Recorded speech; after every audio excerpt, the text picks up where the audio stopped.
Postal ಬ್ಯಾಲೆಟೇ ಮಾಡಬೇಕಲ್ಲ. ಏನು ಮಾಡಬೇಕಾಗಿತ್ತು ಅಂತಂದರೆ ಕೇಳ್ರಿ, ಒಬ್ಬೊಬ್ರು ಮಾತಾಡಿಯಪ್ಪ. ಅವರು ನೀನು ಮಾತಾಡಿದ್ದೆ. ಅವರು ಸಿಸಿ ಕ್ಯಾಮ್ರಾ ರೆಕಾರ್ಡಿಂಗ್ ನೋಡ್ರಿ, ಸಿಸಿ ಕ್ಯಾಮ್ರಾ ರೆಕಾರ್ಡಿಂಗ್ ನೋಡ್ರಿ.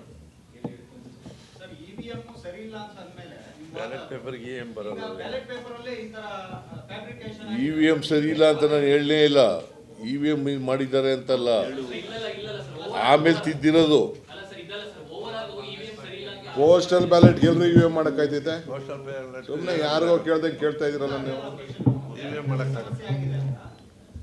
ನನ್ನನ್ನು ಈ ಪರ್ಟಿಕ್ಯುಲರ್ ಕೇಸ್ನಲ್ಲಿ ತಿದ್ದಿರತಕ್ಕಂಥದ್ದು ಕ್ರಿಮಿನಲ್ ಆಕ್ಷನ್ನು, criminal conspiracy.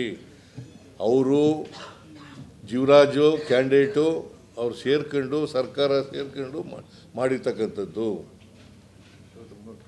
It's a criminal conspiracy. It is a vote ಡಕಾಯಿತಿ.